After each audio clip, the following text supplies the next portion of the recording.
Okay, everybody. So, hello again, welcome, bonjour. My name is Katie Fettis, and I'm a member of the Pan African Center for Climate Policy from where I am, which is here in Canada. I'm happy to be calling in today to the session and to see so many of you joining us from around the world for this first in a series of webinars on environmental education and lifelong learning from awareness to action. So we're here today to talk about some important issues as they relate to climate change and the environment. And we're here to understand how we can take that knowledge and that knowledge sharing and awareness and turn it into action. And there's no better way to do that than to hear from some people, real practitioners, real experts on the topic who have taken the step already of taking their awareness to action. And hopefully by listening to some of these stories and some of this work, you can be inspired as well. So we know that climate change is a serious issue impacting us around the world, especially as it comes to the African continent, is facing serious impacts of climate change despite contributing to the least, of all continents. So accounting for under 4% of the world's emissions, but facing serious challenges when it comes to food security, water security, migration, and more. So the Pan-African Center for Climate Policy was created to engage with people, to promote education and creative thinking when it comes to these issues, especially for our kids, so that we can start people young on their environmental education journey and environmental awareness so that when they grow up, they can take action for our future. So welcome to a great session. I'm looking forward to hearing from you all, and we'll have lots of time at the end for participation from the audience. So again, get yourselves comfortable and let's go for it. Let's have a great session today. So let me welcome my colleague Ewi Lama, who is going to walk us through a bit of introduction on environmental education. Why is PACCPOLICY focusing on this topic? What is the organization doing, especially in Cameroon right now? And then we'll move on to our speakers in our session. So welcome, and over to you, Ewi. Hello, everyone. Thank you, Katie. Good morning from Cameroon. I am Ewi Stephanie Lama, and it's a pleasure to be here. Thanks, Katie, again for the opportunity to talk about environmental education. Environmental education has been a generational concern for us, and this is as a result of some of the things we've noticed around our society, whereby there are a lot of damages and mismanagement, environmental mismanagement issues and concerns that have been occurring over the years. And we notice that as time goes on, we keep talking about the issues to the adults, but like no one is taking serious interest about it because everyone is busy trying to do what has to provide them with money. And over for 2 years now, the Pan-African Center for Climate Policy decided to look at it from a different perspective and was like, okay, why don't we do environmental education with young people? In that way, we are breaching the intergenerational gap between young people and between the present and the future. So that is how we moved on to conduct what we call the Eco Club program in Cameroon. And the Eco Club program in Cameroon has been very effective. We've been able to train over 300 children over the years. And I think on the next slide, we'll be able to see some of the works that the Pan-African Center for Climate Policy has been up to. Next slide, please.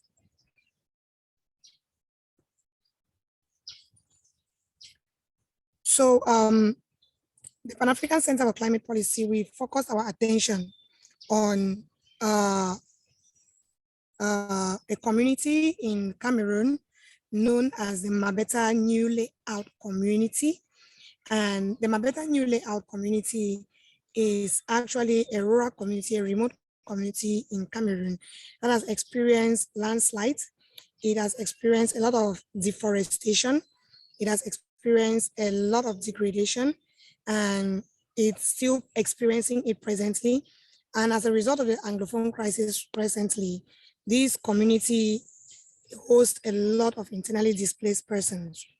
And these internally displaced persons have become one of the core issues, the core reasons for uh, um, environmental degradation in that community.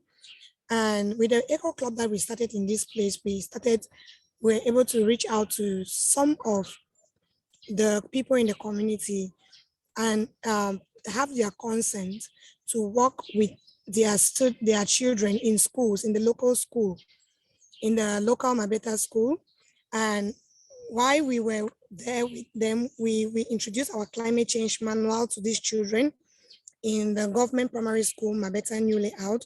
And in this climate change manual, we educate these children on different lessons like deforestation, pollution, climate change, home gardening. We talk to them about different things like uh, um, uh, uh, the solution tree, the problem tree, and all that. You see in the pictures that go across the slides how we engage the children in home gardening and how we also engage them in planting vegetables. You see the children planting their vegetables, and we engage them in creative art activities and other activities within the schoolyard. We also engage the children in different activities like tree farming, tree planting, and also presently we are working on introducing them into livestock farming. So these kids are actually doing a great work trying to identify what climate change is and the challenges that come with climate change, the solutions to climate change, and how they as individuals can get involved in the process. So PAC policy has been doing that, and we are still continuing to do it. And we think art is the best way to introduce this concept to the children. And that is why you see in most of our images and in most of the work we do, we use a lot of art with the children. So, Katie, thank you. I think I will end around here. Yeah, I think from this, you'll see pictures of us doing what we call with support of materials from the Creative Arts Institute. We're doing what we call images on the wall with these kids. And you see a picture here where we're handing over seeds to these kids so they could go and plant them in their homes and come back with results. They send us photos of the home gardens they have created in their own homes so that we can be able to know exactly what they are doing. So those are some of the things we've been doing with the kids. Some of them had to identify their own pictures and they told us why they chose those pictures, and they try to relate the images to what they've been learning over time. This was a community of Livana Congo, a community around Limbe, where we took some of the kids from the Eco Club and led them to the community to plant trees in that community because it's suffering from a lot of degradation and a lot of deforestation. So I think this is a bit of what PAC Policy is doing, and you can check more about what we do on our YouTube channel, on our Facebook, Instagram, Twitter, and LinkedIn profiles. Thank you very much, Katie. Thank you very much, Ewi. It's really great to hear about what you're doing in Cameroon, especially at the primary school here. So it's a model that I think we can follow in other locations. So it's a model that Ewi has been developing very well. And when we have success in one place, then it's something that can be replicated so that it can grow much faster. So since PACCPOLICY's aim is to increase the level of awareness overall on these issues, beyond the community work that we're doing, we're also organizing a series of webinars such as this one so that we can find leaders in other communities and come and profile the work that they're doing too. So that as we do our own work, we also learn from each other at the same time and we can move forward much faster. So thank you, Ellie, again. And at this point, we're going to introduce our first speaker for the session today. And we'll have 3 speakers, and we're excited to have a spoken word artist with us today to share some of her related art on the topics. So we can go to the next slide, please. And without further ado, let's turn it over to our speakers. So thank you to the 3 of you for being part of our inaugural first series on environmental education and lifelong learning awareness to action. We can't think of 3 better people to have on the platform to help us start off with these topics. And first, I'm happy to introduce Olatomide Ojajun, who founded Talk Climate Africa. So Olatomide is a certified forester and an advocate for climate change and environmental sustainability. She has been reaching out to adults as well as children, sensitizing them about the environment and climate change. Her passion for a sustainable environment birthed the initiative Talk Climate Africa, which is a weekly podcast where she discusses about climate change impacts and how we can best mitigate these topics. Welcome, Olatomide, and I pass it over to you to share your presentation with us today. Thank you. Good day, everyone. My name is Olatomide Ojajune. I am an advocate for climate change and environmental sustainability, a bachelor degree holder of forestry and wood technology, an ambassador for climate change by Oxford's Climate Society and Climate Leadership Fellowship Nigeria, and also the founder of Talk Climate Africa. Back when I was 18, I grew up in a low-class settlement where flooding was a major issue we were experiencing, especially during the rainy season. This particular issue affected my parents from going out to source for money, and I wasn't left out because most times I have to skip school as a result of drainage blocking the road caused by a flooded environment. As I grew up, I became fascinated with the news about the environment and its challenges like climate change, overpopulation, loss of biodiversity, and flooding, which has affected the life and livelihood of billions of people globally.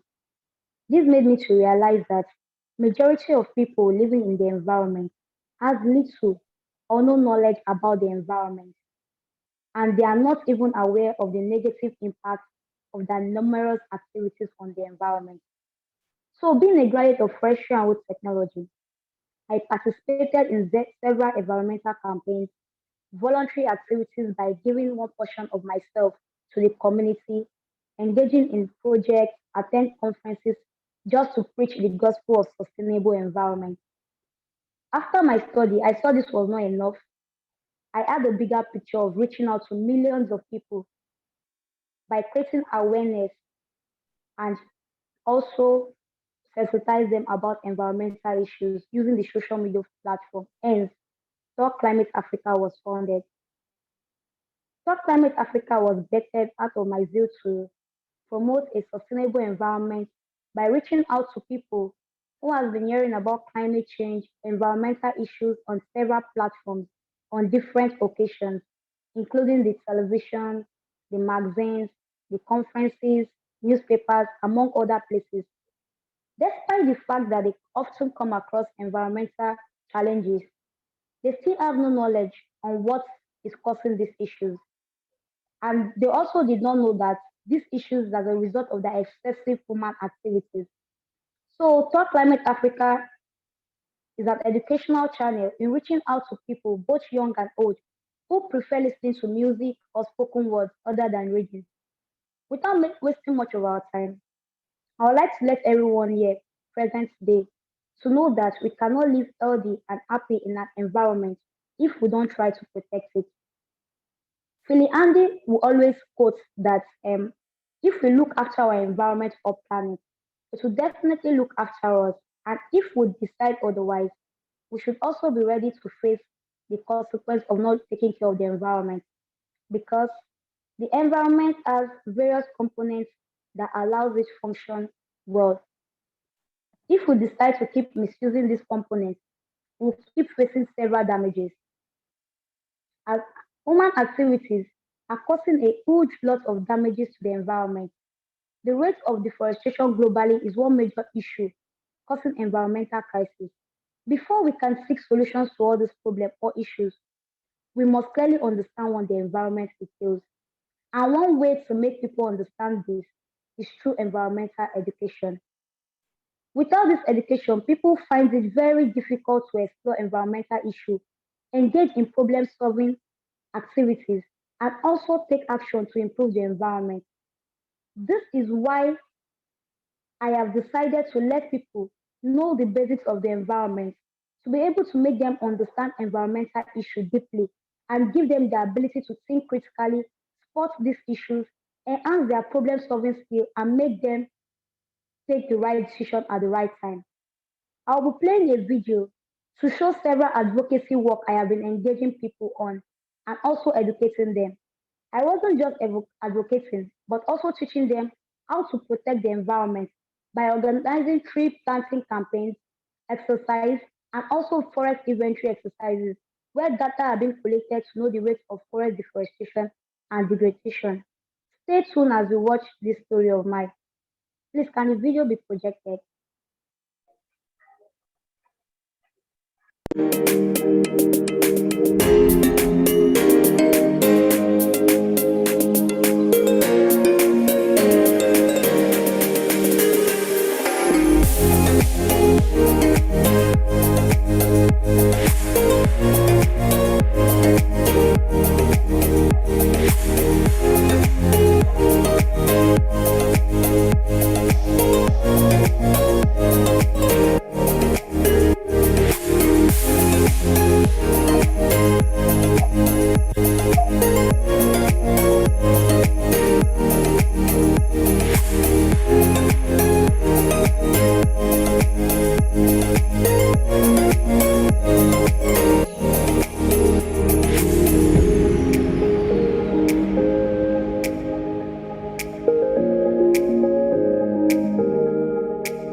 Thank you, Olatumide. Thanks so much for sharing the video.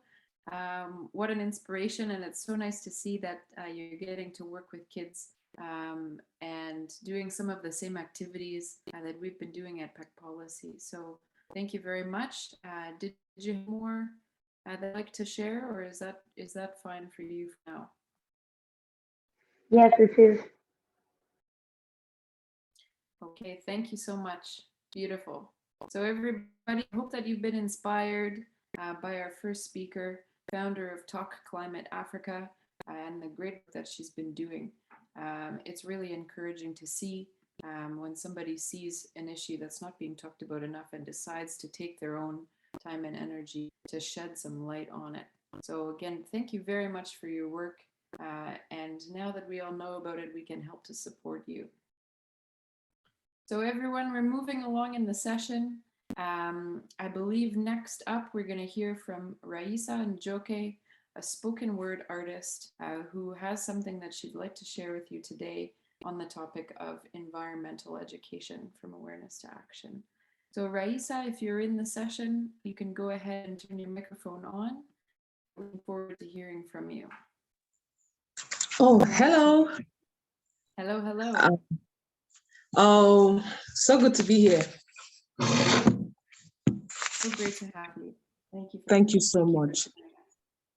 Pleasure's all mine.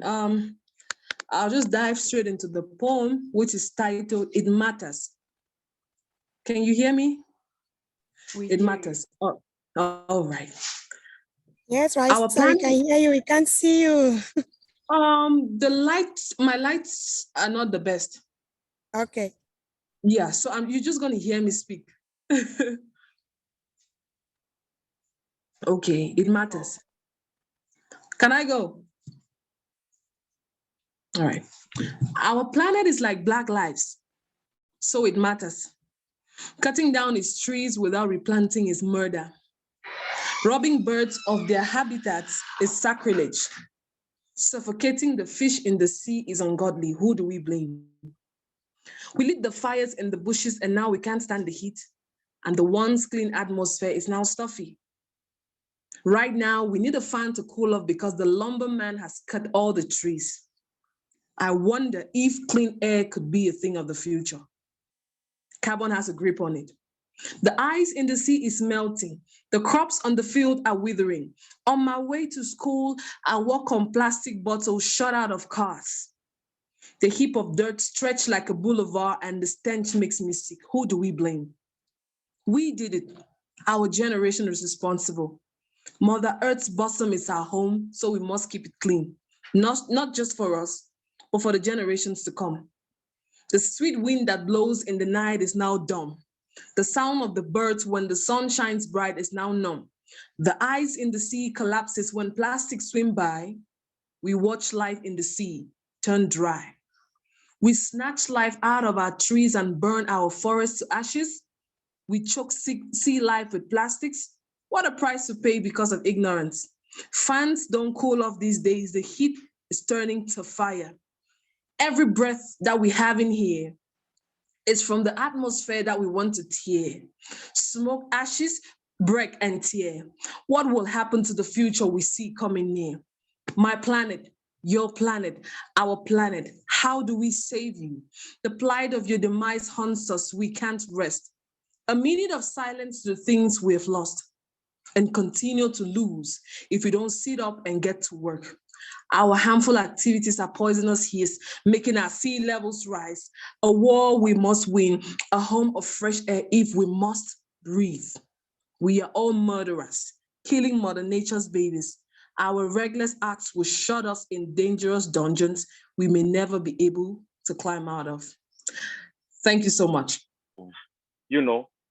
Of understanding of what is around us, we begin to appreciate the environment, we begin to appreciate the nature that is associated with our environment and also the challenges that are attached to that.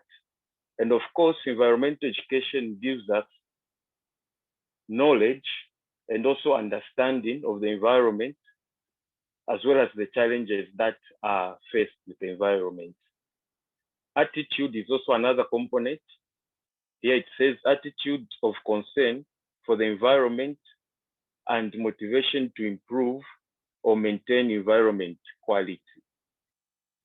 Skills also. Having an understanding of environmental education will enable us to have certain skills that are very useful in as far as environmental protection is concerned. I would give an example.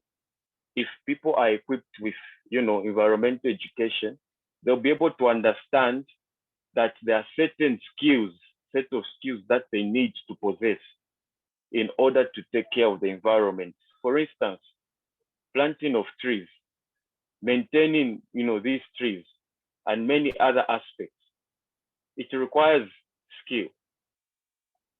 So that skill can only be attained if people are exposed to environmental education. And last but not the least, participation. So environmental education at the same time gives us a platform to participate, okay? It gives us a platform where different people can come together and participate in the preservation of the environment. We can move on to the next slide.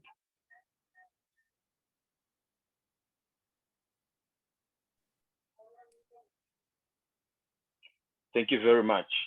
So here it says environmental degradation. Now, in order for us to appreciate environmental education, we really have to understand what environmental degradation is all about.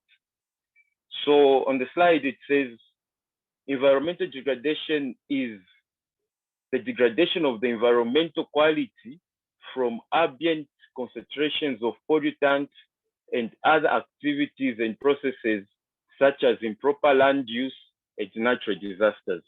So environmental degradation is as a result of unsustainable use of the environment. If we are engaging the environment with activities that are not sustainable, for example, unsustainable agricultural practices, mining, to mention but a few, such activities have got potential to ruin our environment. So if we are going to be effective environmental activists, we really need to understand what things affect our environment. And if we have that understanding, we'll be able now to be effective environmental activists. Let's move on to the next slide.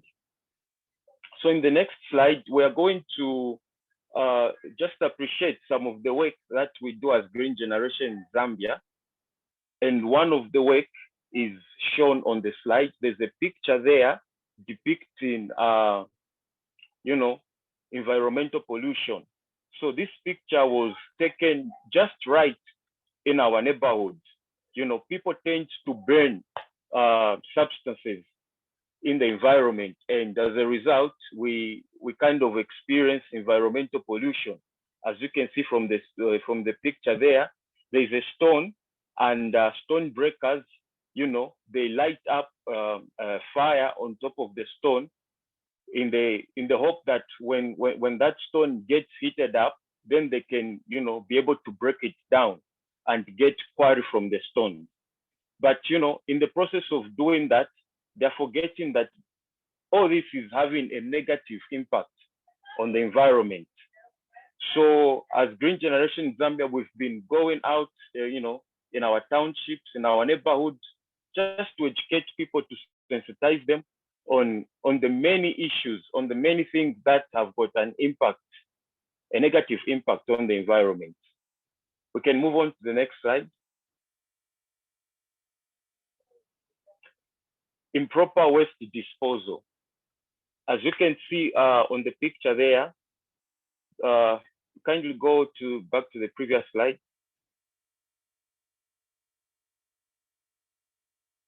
So yeah, thank you very much. So on that slide, you can see that there's a lot of garbage that has been disposed of right, besides the railway line. And on this other picture on the slide, which is showing on our screens, we can see, the picture depicting deforestation. Trees have been cut down, and no one is concerned to replant these trees. So if people can be equipped with the knowledge of taking care of our environment, planting of trees, and all those other things, we cannot have such a scenario. We can move on to the next slide. So environmental protection is the practice of protecting the natural environment by individuals, organizations, and governments. So this simply means that environmental protection is open to everyone. This is not a duty for some selected people in our society. This is a responsibility for each and everyone. You can be in government, you can be in NGOs, you know, environmental issues affect each and every one of us. And therefore, it is very important that we all get involved in finding solutions to the many challenges that we're having, you know, in as far as environmental protection is concerned. Let's move on to the next slide. So now, there's a call to action for all of us, as I've mentioned, to take part in environmental protection. So what are some of the things that we can do in order to bring about environmental protection? Number one is recycling, reusing, for the purposes of, you know, reducing the garbage that we use. So we need to come up with ideas, you know, innovative ideas on how we can recycle our garbage instead of throwing it, you know, on the environment. We can recycle that garbage and use it for other purposes. Engaging proper disposal methods. This is another way of how we can protect our environment. We can have designated areas where garbage can be thrown at instead of just littering around. Because, you know, when we throw garbage anyhow, diseases can come out of that, you know, waterborne diseases and so on and so forth. Making better transport choices. This is another area that is very fundamental. You know, we understand to say that the use of vehicles somehow also contribute to the degradation of the environment. Vehicles emit a certain gas that, you know, is not useful to us, you know, the carbon dioxide gas. So we should at least, you know, try to limit in the way that we use certain transport modes.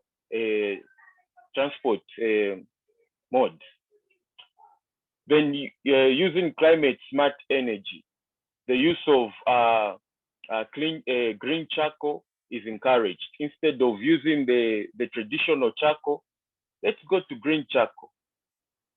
And last but not least, avoiding toxic chemicals. So chemicals or substances such as acids and whatnot should be, you know, placed in places that are very safe, not necessarily exposing them to the environment, because once they're exposed to the environment, they will affect the environment. You know, acids can contaminate the water. Acids can also destroy the fertility of the soil. As a result, farmers won't be having, you know, desired yields. Let's move on. So now, I want us to look at environmental education and climate change. Environmental education is an essential factor in the fight against climate change. How? Knowledge regarding this phenomenon helps people to understand and to tackle the consequences of global warming, encourages them to change their behavior, and help them to adapt to what is already a global emergency. So environmental education and climate change go hand in hand. When we protect our environment, we are simply contributing to the fight against climate change, because whatever mess that is done to the environment will eventually affect, you know, climate change. So environmental protection affects the climate that we are experiencing. So if we take care of our environment, then we'll be able to take care of our climate. We won't have, you know, abnormal or alterations in our weather patterns. We can proceed.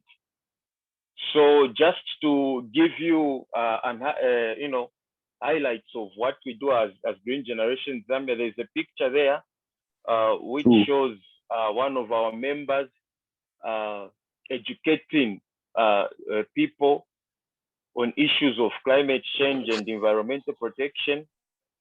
So some months ago, we did a door-to-door campaign where we were, you know, carrying out sensitization meetings with our fellow youths in our township, telling them about the importance of looking after the environment, telling them about the importance of planting trees, and also contributing to, the fight against climate change. We can proceed.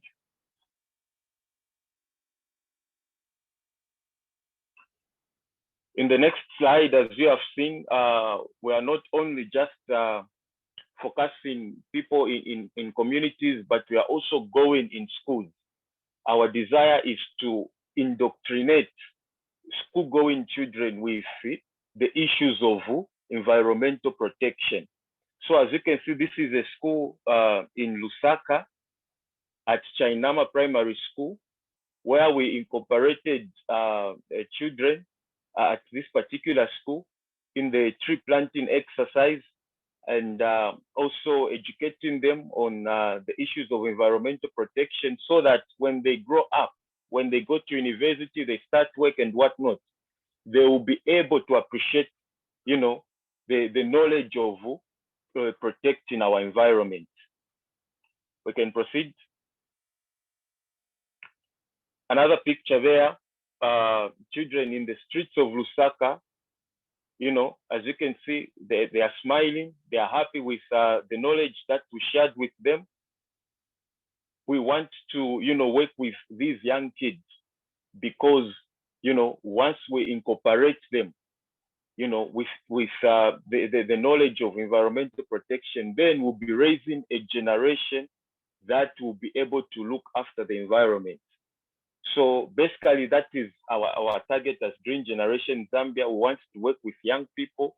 We want to incorporate them and indoctrinate them with issues to do with the environment. We can proceed. So that brings us to the end of this short presentation. I hope you have been encouraged. I hope you've learned one or two things. And thank you very much for giving us this platform as Green Generation Zambia to just share with you what we do as an organization, and be able also to learn from you guys what you are doing. Thank you so much. Since I know he's back in the room, so Abel, if you're with us and you'd like to share anything to add to Oze's presentation, please go ahead.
Goodness is an environmentalist and a climate activist from Nigeria who's working with youth across the globe in addressing environmental issues and a sustainable environment.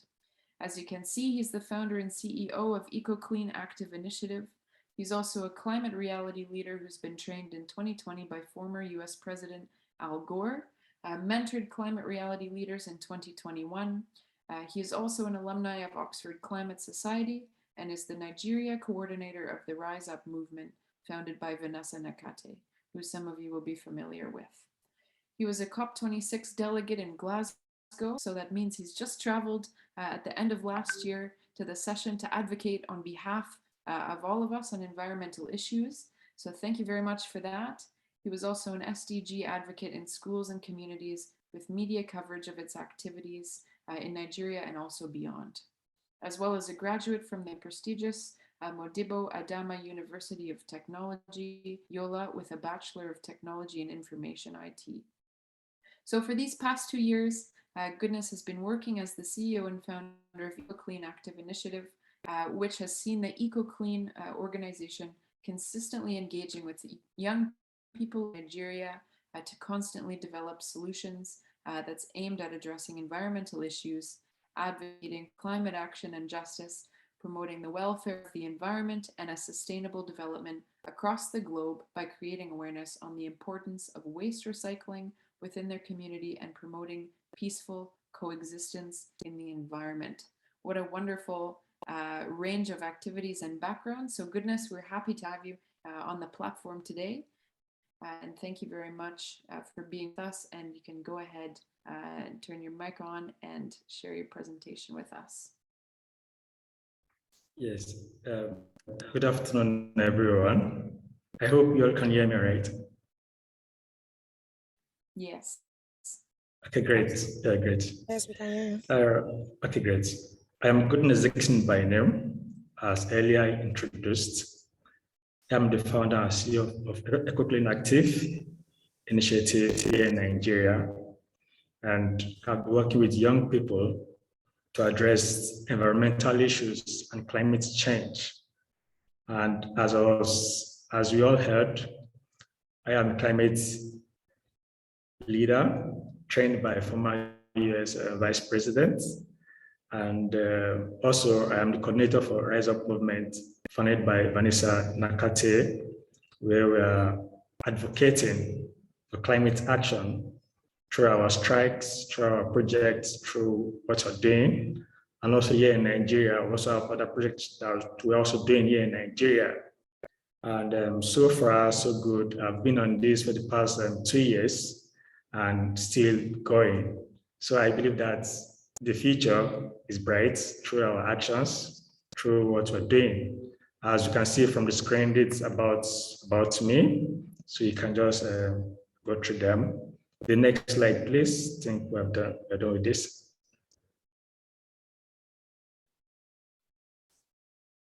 Yeah. So how did I start this whole stuff, this whole movement? I was in school back then, and we had the challenge of environmental pollution. Look at from the screen, you can see there was a waste pollution close to my school, and it was almost covering the road, the main road where car access, where vehicle access, and it was very shameful that we have learned people who have intellect, people who are bright, and this same thing is happening in their environment. So that was how we started. I took a picture, put online that we need to address this issue immediately. And I can tell you that this picture you saw got the attention of the public, even up to the government of the state. And within a month, the place was cleared. So that was my first action. And I was so proud of myself that at least I've taken an action and it was solved. Now, the second challenge was that we had a weather condition, a very hot temperature where it's cool, about 42 degree Celsius and 117 Fahrenheit. That's a very, very hot temperature. And you know what that means, trying to study in that environment, it's not really easy. Then that made me to going into research on what's the challenge. Why are we having this kind of hot temperature? Why other places are cold, other places are a bit, a bit better, but we can't experience that kind of, cold weather. And that was how I discovered that we're having a climate change, where the climate is changing, and also the temperature also is changing. And that was what made me to advocate for climate action. Next slide, please.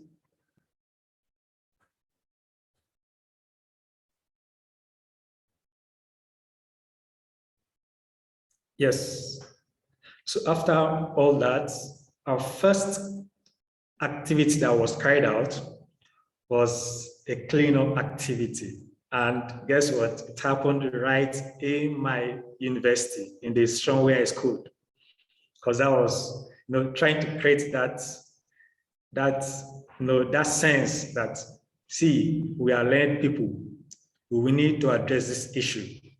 We first of all had the awareness campaign in the hall, where we had other dignitaries coming together to witness it from the states and from the school. And after that awareness campaign about the pollution in the environment, about the climate change, and why we need to take action, the first action was taking a cleanup activity. And that is what you can see from your screen. After we cleaned up, we came together to picture as a kind of awareness that we need to keep our environment clean, because it affects our health, affects our studies, affects the environment and everything about us. The second cleanup was in a school not too far from our institution.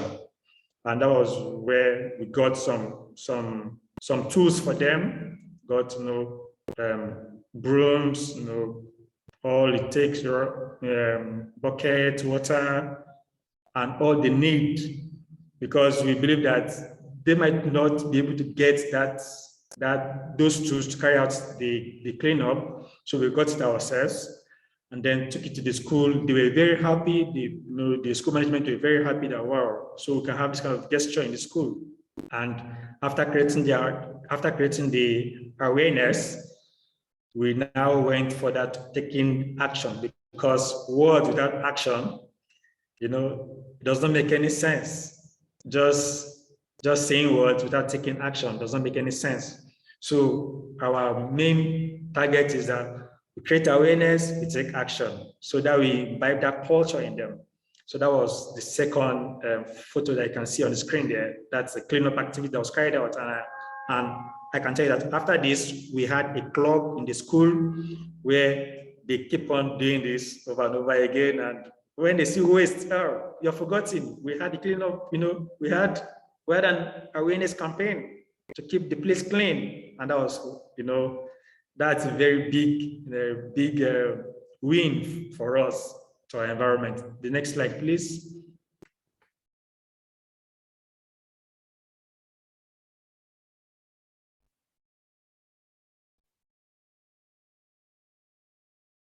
Yes. Yep. Yeah. Thank you. So after that, we had a green hangouts of over 100 youths. Wow, over 100 youths. Yes. We had to bring young people together from all over the different parts to talk about the environment, because we are youth, we are young, we have the solutions, and coming together will address issues. So we brought climate activists, environmentalists in different parts of the states, and then we had the awareness, we had presentation, we had solutions, and then we took photograph of what we've done so far. As you can see, we're having the placards in our hands of what we have discussed, the solutions that we need to carry out in our communities, because we have the solution. So we need to take this message across to our various houses, to our various communities, to our various schools and institutions, to our various centers, wherever we are. That was the green hangouts. Next slide, please.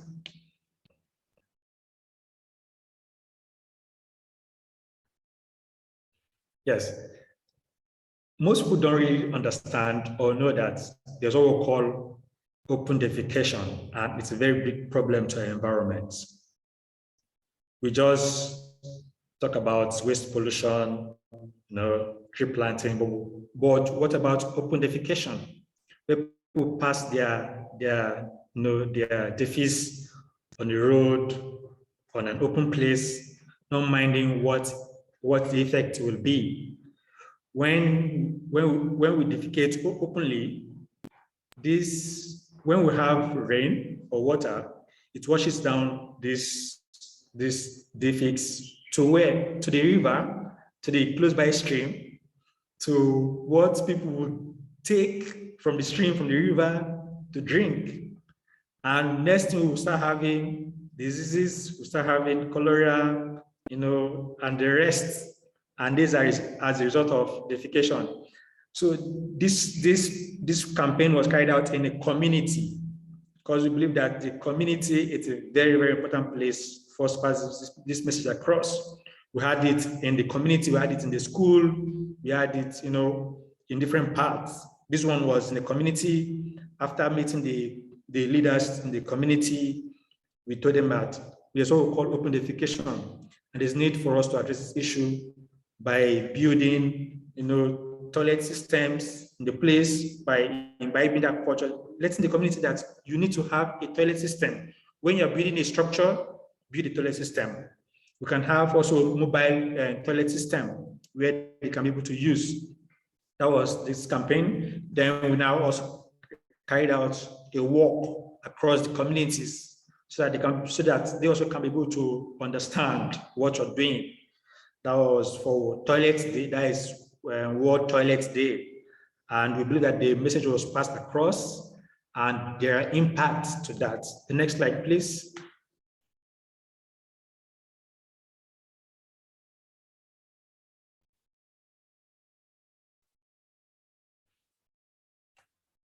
Yes, we also had what's called the World Cleanup Day. This one was carried out in a market square. What we are doing is that we are reaching all areas. All areas. So if you're not in the market, you're in the community. If you're not in the community, you're in the school. If you're not in the school, you're in the workplace. So everywhere you are, you'll find us there. So the World Cleanup Day, it's to create that awareness in the market square. The need for them to keep the place clean and tidy, and also see how to get this waste recycled, so that they can be able to create revenue, generate money, and also address environmental pollution. That was this World Cleanup Day that was carried out in my community. Next slide, please.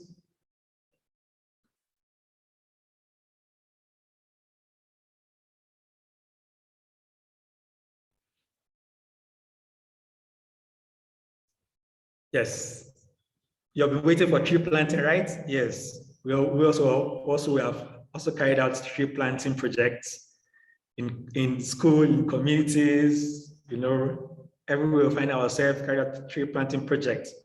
So this was 2 years ago and last year too, where we planted trees in schools, in communities. We have a lot of projects that I can't be able to put them in one slide because of how short, because of my time limitation. So it's just to point what you call environmental education. Education in the sense that they need to understand what you are doing. Not just carrying out this project, but knowing what is the purpose, what is the aim, what is the mission of what you're doing. Planting trees will help to solve the drought we are facing, the erosion, the problem, the climate change. So that is what we did in this place and also in community. Next slide, please.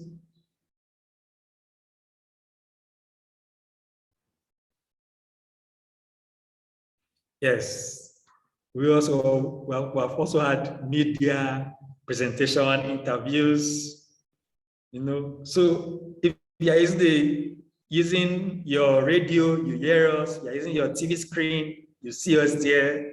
Everywhere we are there. Passing the message across, environmental protection, climate change. They need to take action. They need to clean your environment.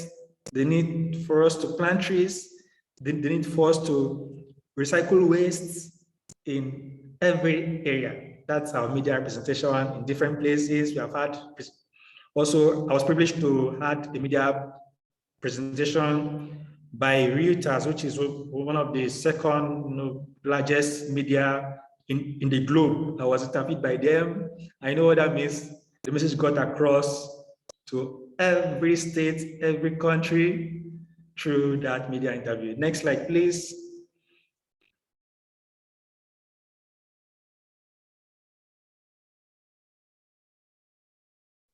Yes, climate action activation.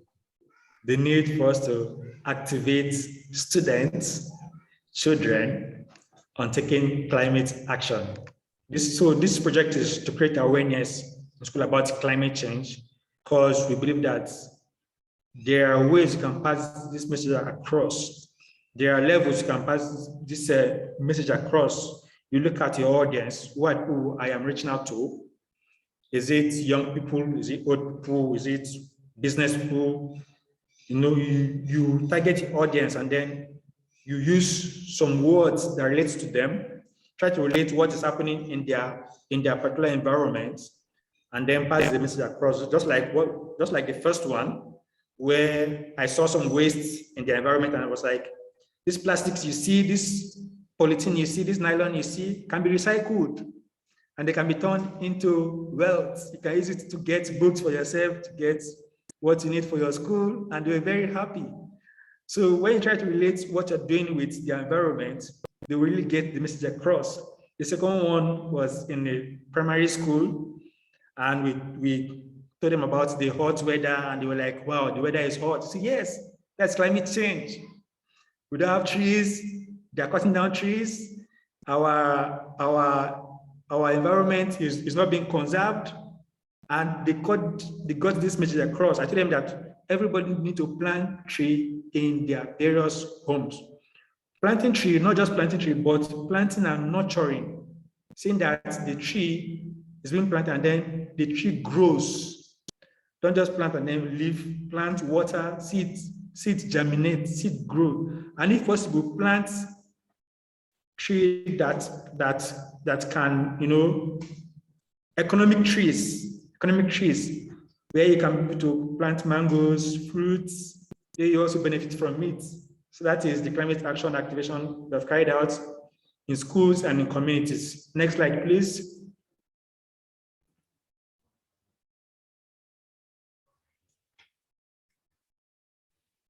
Yes, so far, this is a little we can present from our project, and the environment matter.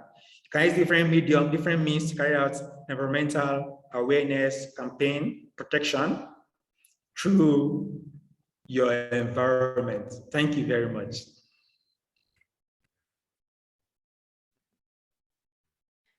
Goodness, thank you so much. What a wonderful presentation, and thank you for sharing all of the things that you've been up to with us. So many different ideas of what we can do, not only in terms of learning, but in terms of activation too, especially of youth. So thank you. Congratulations on your good work. Everybody, this brings us to the conclusion of our presentations. So thank you for sticking with us here.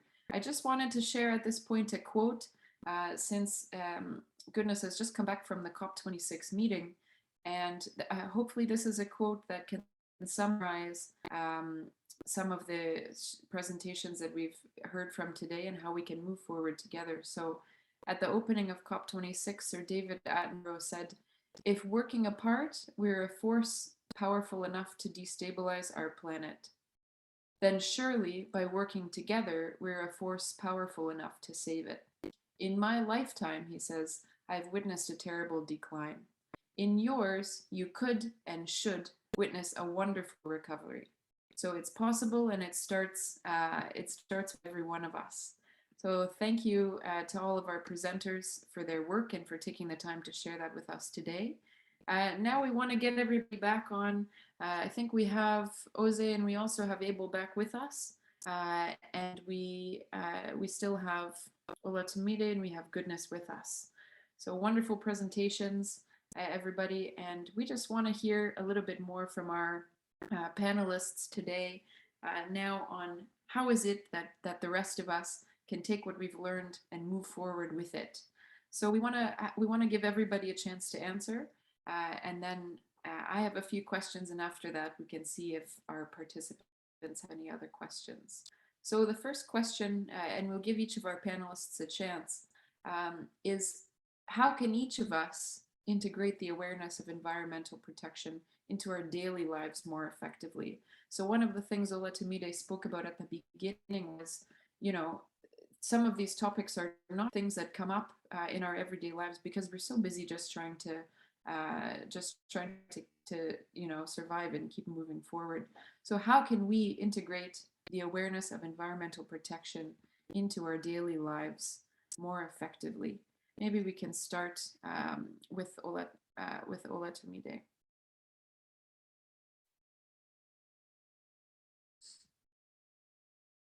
If you're still with us, are you there?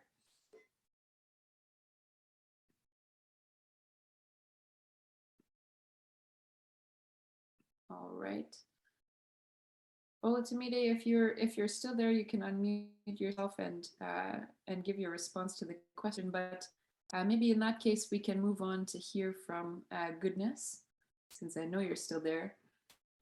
Goodness, can you share a little bit of your thoughts on how can we integrate the awareness of environmental protection more effectively into our daily lives? Yes, thank you for that question. First and foremost, I feel that the first thing we should be able to understand is that for us to effectively integrate this awareness campaign is that we should provide environmental education at different levels of education. When I mean by that is this: we have the primary level where you have those in primary school, that's for the education part now. We have the secondary level, we have the tertiary level where we have universities and the rest. Now for the primary level, we should be able to give them this knowledge. They should have the knowledge. That's the first thing. Because they are still young, they are still very young. So you can be able to translate this knowledge to them at their level. Then for the secondary level is that we should be able to give them that understanding and skills because they are matured, at least they are sensible to understand things.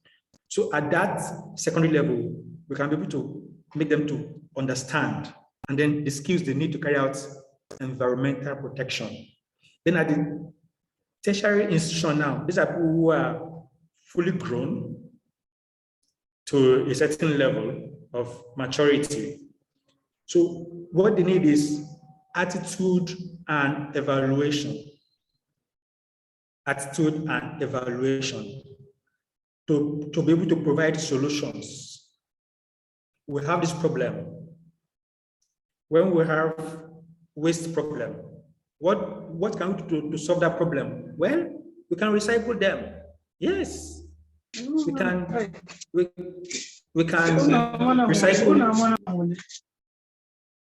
We can recycle plastic, nylon, because at that level they are matured. That is the first stage. Then the second stage is that we should be able to make policies and strictly, effect it on environmental conservation by policy makers. So making policy and effecting, because most times we have policies, but it's not being effective. Just make policies and nobody's taking action, nobody's, you have to do this, you have to do that.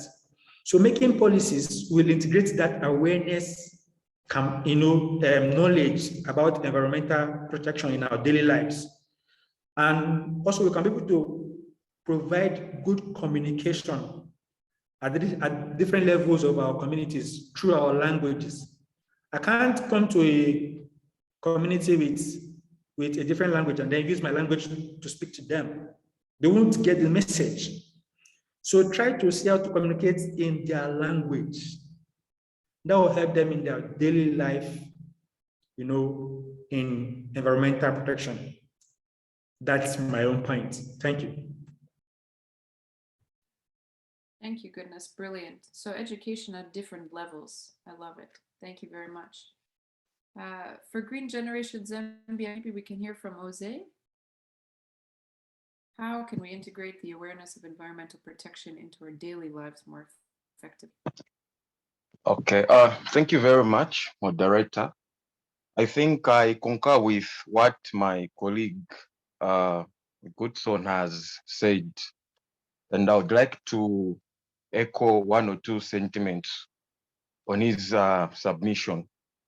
I think if we were to integrate environmental issues in our daily lives, I think it will, first of all, require us to have environmental issues in our education curriculum. Like I mentioned in my during my presentation, we need to indoctrinate the message of environmental awareness in the minds of the people. So if we can do that, then environmental protection will be part and parcel of our lives. And of course, we also need to influence policymakers, because certain things, cannot take effect without policy being formulated. So we really need to influence policymakers to bring these issues of environmental protection to their attention, so that whenever they sit down to make policies, they should bear in mind that there are issues of environmental protection that are affecting society, that are affecting the world at large. And therefore, if they can have that, then it will be very easy for us to push in our submissions, to push in our contributions, so that whatever we are discussing can be recognized even at national level. And also, I think there is a need to carry out awareness programs, because from my experience, I have discovered that very few people have got knowledge on environmental issues. Very people have limited knowledge on environmental protection. So we have to take it upon ourselves to go flat out in our communities, in the places where we live, to just preach this message of environmental protection, so that with time, people can begin to appreciate that. And it is very, surprising that even in these higher institutions of learning, there are people who are so ignorant on issues to do with environmental protection, climate change, and so on. So I feel there's a need to go flat out, in the grassroots there, to preach the message of environmental protection, so that people can begin to understand and acknowledge, and also, contribute their efforts in protecting our environment. I think that's my submission. Thank you. Thank you. It was wow. It's a call to action for all of us. We need to go flat out. And I think it's true. Imagine if everybody was going flat out in their own community, in their own daily life, how much of a progress we would be making. And I also love how you said, first individual people have to get it into their head, and then we have to also educate and influence our policymakers, so that when we do go flat out, the message comes across and is recognized, and it can land well, and it can also land quickly and lead to effective solutions, because it is an urgent issue. So thank you both for your submissions. Olatumide was having a network issue, but I think she's back. So let's see if she's there and wants to add anything on this point. Are you there now, Olatumide?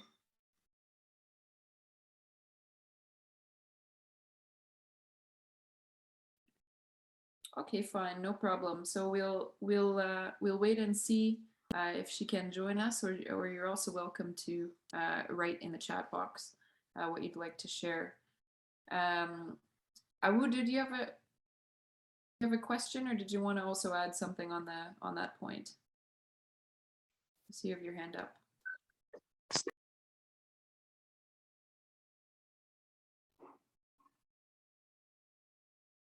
All right. Olatumide, back to you. I think you wanted to unmute yourself.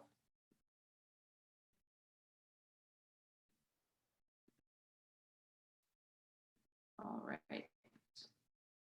Okay, no problem. So we'll move on for now, and you're free to come in whenever you can. So, Goodness and Jose, I just wanted to follow up on a couple of those points and say, now that when we do effectively get environmental protection into our minds and into the minds of all of our youth and even everybody all the way up to policymakers, how can we then use environmental education to combat the impacts of climate change in our communities? Maybe we can go back to Goodness first, and then we'll hear from Jose. Yes, thank you for that question. How can we use environmental education to combat climate change and the impact in our communities? Now, the first thing we should be able to understand is that engaging with community heads and leaders is very, very important, and it's key in solving such problems. Because these are people who are closer to, these are leaders who are closer to the people. They understand the people respect them, and they also listen to them. So when we engage them, the first thing, then we can start bringing in solutions like tree planting, especially economic trees. Not just planting the trees, but nurturing them, making sure that these trees have been taken care of and then they grow. Take for instance, there was something we did when in a community we went to. We met with the head of the community and told them, see, we have this problem about climate change here in this environment. I want to start to solve this problem.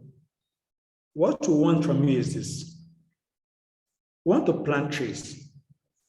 This tree planting is that it will solve or combat climate change. It will be able to give you good, that is oxygen, and then also address the issue of erosion. So we told the head of that community this, and he was happy. I said, okay, now what are we going to do? We'll plant tree. When we plant this tree will be in your care. Meaning that if anything happens to this tree, that means that you have failed as a leader in taking care of this tree. So that message sank to him, and then he told his people and said, see, this tree that we are planting now, every morning we will come and water it. We will take care of this tree. This tree grows up and then gives us oxygen and then gives us fruits that we eat.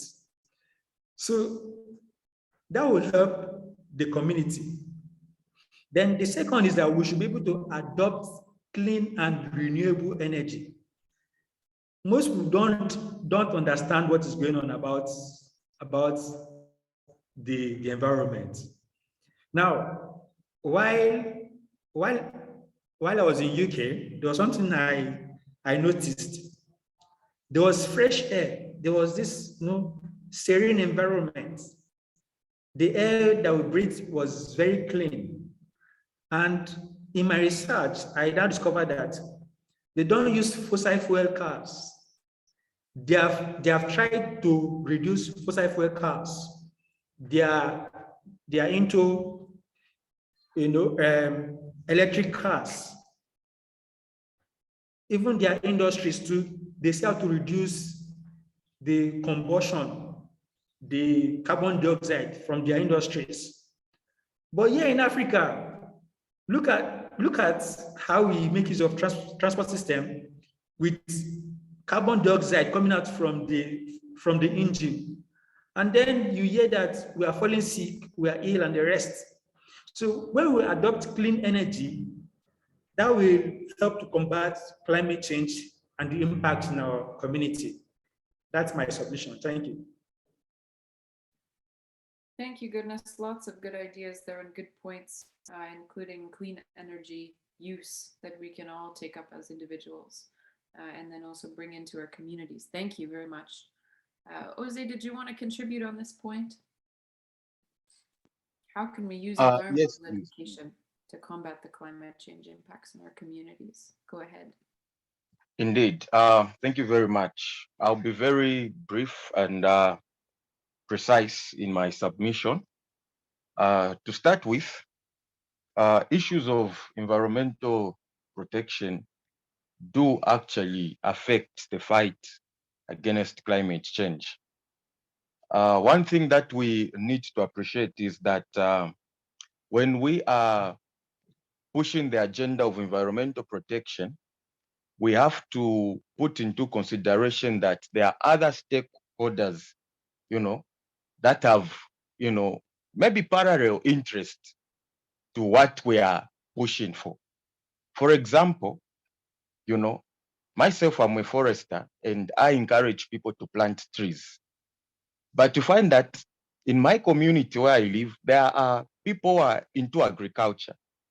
And in agriculture, they believe that they have to cut down trees so that they can expand, the land that they can be able to cultivate and be able to plant their crops.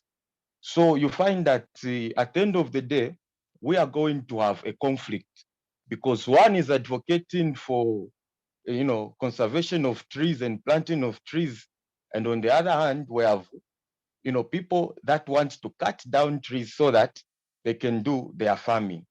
So I think at the end of the day, we need to, dialogue. We need to talk. We need to come together and be able to find sustainable means of how these two, can coexist. So coming back to the question, I think it's just a matter of, having dialogue and be able to find sustainable ways of how other environment users can, be able to be accommodated in as much as we are also pushing for our agenda. So in as far as the climate change is concerned, we are going to encourage people to plant trees because we know the benefit that trees will bring to us. But at the same time, we are not going to injure other people who want to use the land where those trees are planted for other purposes. So I think to summarize everything, it's just a matter of, having a dialogue, coming up to, sharing ideas and coming up with the best strategy that can work for all of us. Thank you. Yeah, absolutely. So that we can merge between all of the different interests and make sure that they're all met in such a way that also can sustain and protect our natural resources and our environment. Great submission. Thank you. Abel, I saw you have your hand up as well. Did you want to share on this point? If you can, Abel, go ahead.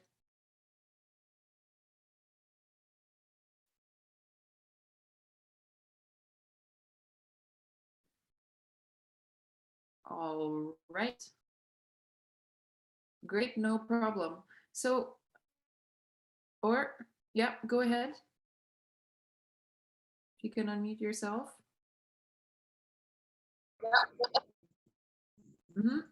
I think we're hearing you.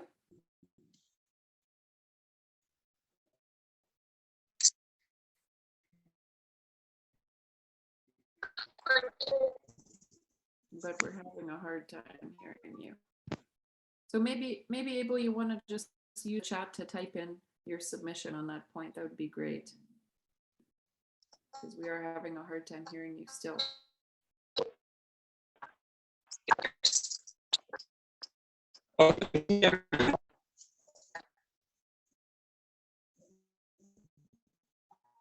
Yes, thank you. So you can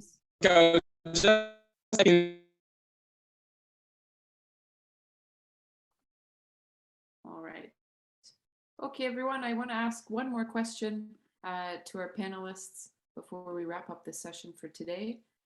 So the last question, I think, is, as we try to move forward on some of these issues, we've understood today, and we've heard from many of you, that the knowledge gap remains a key barrier for countries to implement climate adaptation measures and climate solutions. So different parties, including the UN, have put in place programs to work with universities, different regions of the world. We would like to know, as far as you guys are aware, are there any similar programs planned in Africa, either in your countries or across Africa, across multiple countries, to support climate education on a holistic kind of a level? Anything that you can share with us that we can look into more, that you're excited about? Agnes, how about you? Yes, thank you for that question. For us in Africa, to be specific, in Nigeria, from my research, we have not really seen any kind of program or work in our higher institutions, in the universities, and but we have organizations, we have groups who have been carrying out their own programs to see how to address the issue of climate education, or the gap in climate education. And but that is not enough. Why? Because at our level, we don't have that much capacity. We don't have that strength. We don't have that power to carry out these programs. But we believe that when we push further, when we stretch forward, when we reach out to policymakers and to government officials, we will be able to have these programs to address the issue of climate education, and then bring in climate education in our higher institutions. That is my own submission. Thank you. Absolutely. Thank you for that. There's a need for more work to be done. Was there anything from you on that point? Programs you're aware of, education programs, either in Zambia or across Africa, planned to help support and advance climate education? Thank you very much. I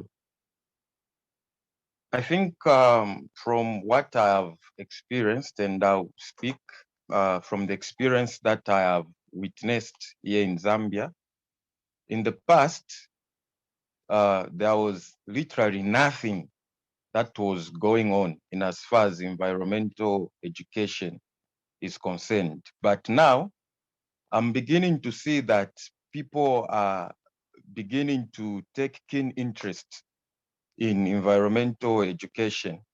And just recently, our government here in Zambia introduced a new ministry, which is called the Ministry of Green Economy and Environment. So the establishment of this ministry already gives us a signal that, people in the governing sector of our country are beginning to see the need of bringing about issues of environment to the table. And one of the policies that this new ministry wants to implement is that they want to, incorporate higher learning institutions such as universities and colleges, incorporate them in coming up with a framework that can be used in expanding the influence of how whatever policies that will be made can be able to, affect various, I can call them sectors of our country. So I think, currently we can say that there's that desire from people in Zambia to begin to take issues of environmental education seriously. Thank you.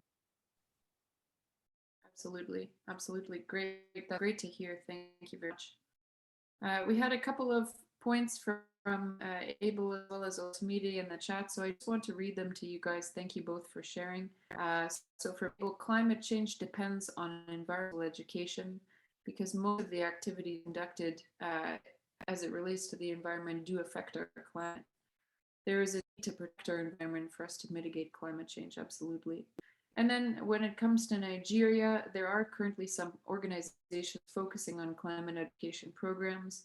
Their focus is generally among children and youth, but there is a training plan for African environmental education, which hasn't been introduced, or which has been introduced, but hasn't been put in place yet. Thank you, Olatumide. It's clear that the awareness is building on these issues and that programs are starting to be introduced.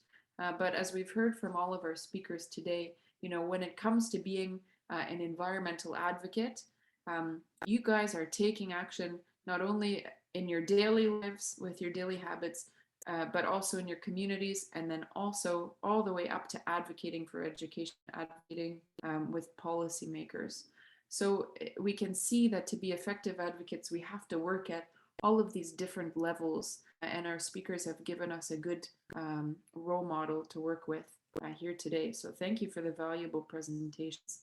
We're coming up to the end of our session soon, but first, before we go there, I want to hear some closing remarks from our team lead at the Pan-African Center for Climate Policy, PACCPOLICY, Mr. Kwame Anane Frempong. Go ahead, Kwame. We're excited to hear from you and hear your reflections on the session. Thank you very much, Katie. And I want to say a big thank you to our speakers, Godson, Abel, Ozi, Ola, Tumide, for taking time off your busy schedule. I know today is a very important day in the life of Christians all over the world, but you took time to join and engage and interact, share your experience and perspectives about the work that you are doing. I would like to thank Katie, our wonderful moderator. You stood very firm, and in the early stages we had some challenges. I think you all witnessed, but that is the world we're living in. Okay, I want to be a little bit personal here. When you have people with a very good intentions coming together to try to contribute to change the world, and in our own small way, there are other group of people who wants to disrupt and always want to create mayhem. That is the world we live in. That's the beauty of the world, right? And that is why our work is so relevant, that we have to keep fighting. Evil strives when good people face to do nothing. We stood firm, we stood resolute, and then we overcame that storm. And I think we've come to an end of a beautiful session. We've learned a great lesson. It's a learning curve. And hopefully next time when we have a session like this, we'll know how to coordinate the process very well. I would like to thank the planning committee. You're such an amazing, the content team of the Pan-African Center for Climate Policy, our team in China, GCA. I want to thank you all for a wonderful contribution towards this great webinar. this is not going to be the last webinar. As I said, we're going to have series of such webinars on environmental education and lifelong learning, because that is the way forward. It looks like Africa is behind in terms of catching up with new ideas and initiatives in addressing climate change. And the reasons are there, right? If you look at other countries, they are very advanced using technology, sophisticated tools and equipments to address climate change. But we are getting there. I think education is a bedrock. Education is fundamental. Education is solid. So even for us as a Pan-African Center for Climate Policy, taking education as a key priority in addressing climate change, especially for young people trying to bridge that generational gap. I think it's a bold step. It's a bold step in our overall goal in making sure that climate change becomes a topic everywhere, not only at the level of policies or government or politicians, but the ordinary person, our homes, our communities, our families will begin to see the essence of us living a lifestyle that will address environmental issues and so on and so forth. So I would like to conclude by saying a very big thank you to everyone who is here on the platform. My colleague Stephanie for organizing this event. Thank you. Thank you very much.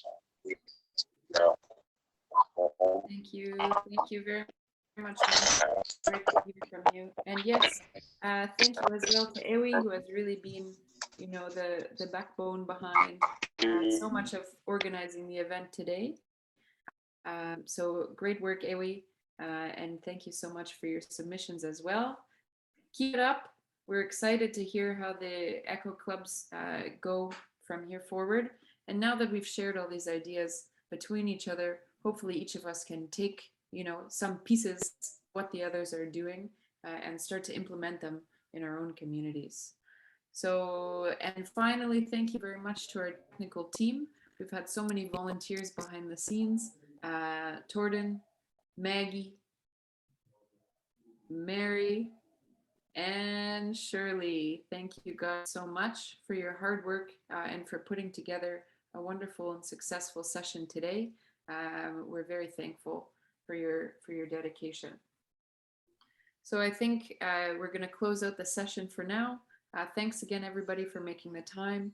And we look forward to seeing you at the next session. We're going to keep you updated when we have that planned. So thank you, a huge thank you, and best of luck with all of your initiatives. We're looking forward to keeping in touch. All the best. Thank you, Katy. Thank you, Goodness. Thank you. Ola. Thank you. Rosie and Abel. Thank you. Thank you, everyone. It was a pleasure to meet you all. Bye. Bye-bye. Pleasure. Thank you, everybody. So we'll keep in touch. Have a great rest of your day, evening for those of you in China, and morning for us here in Canada. So, wishing you all the best, and we'll see you again soon. Thank you.